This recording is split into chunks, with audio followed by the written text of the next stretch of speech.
മലയാള cinema നടി ഉർവശി നിയമസഭയിൽ നടന്ന ഒരു ചടങ്ങിനിടെ അപമര്യാദയായി പെരുമാറുന്ന ദൃശ്യങ്ങൾ പുറത്ത്. സ്പീക്കർ എൻ ശക്തൻ പങ്കെടുത്ത ചടങ്ങിലാണ് ഉർവശി അപമര്യാദയായി പെരുമാറിയത്. നടിയുടെ പെരുമാറ്റത്തിൽ പ്രതിഷേധിച്ച് സ്പീക്കർ വേദി വിട്ടതോടെ സംഭവം വിവാദമായി. നടിയെ സംഘാടകർ അനുനയിപ്പിച്ച് കാറിൽ കയറ്റിവിടുന്നതിനിടെ സ്പീക്കർക്കെതിരെ പരാമർശം നടത്തുന്നതും ദൃശ്യങ്ങളിലുണ്ട്. വെള്ളിയാഴ്ച നിയമസഭാ ബാങ്ക്വറ്റ് ഹാളിൽ നടന്ന ചടങ്ങിലായിരുന്നു മലയാളത്തിലെ പ്രമുഖ നടിയുടെ നാവുകുഴഞ്ഞ അവ്യക്തമായ പ്രസംഗവും തുടർന്ന് സ്പീക്കറുടെ ഇറങ്ങിപ്പോക്കും. നിയമസഭയിലെ CPIM അനുകൂല വനിതാ ഫോറത്തിന്റെ വാർഷികാഘോഷമായിരുന്നു സംഘടിപ്പിക്കപ്പെട്ടത്. ഉദ്ഘാടകയായി നിശ്ചയിച്ചിരുന്ന നടിയെ ഉച്ചയോടെ തൊട്ടടുത്ത സർക്കാർ ഉടമസ്ഥതയിലുള്ള പഞ്ചനക്ഷത്ര ഹോട്ടലിൽ നിന്നാണ് സംഘാടകർ എത്തിച്ചത്. നടി വന്നിറങ്ങിയപ്പോൾ തന്നെ സംഘാടകർക്ക് പന്തികേട് മണത്തു. ഉദ്ഘാടന പ്രസംഗം ആരംഭിച്ചതോടെ നടിയുടെ ഭാവം മാറി, നാവ് കുഴഞ്ഞു. ഇതിനിടെ കാര്യം പിടികിട്ടിയ സ്പീക്കർ എൻ ശക്തൻ വേദി വിട്ടു. ഒടുവിൽ സംഘാടകർ നടിയെ അനുനയിപ്പിച്ച് വേദിയിൽ നിന്നിറക്കി.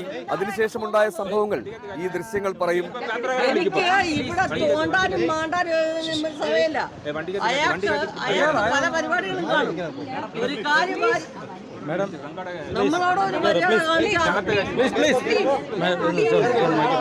റിപ്പോർട്ടർ, തിരുവനന്തപുരം.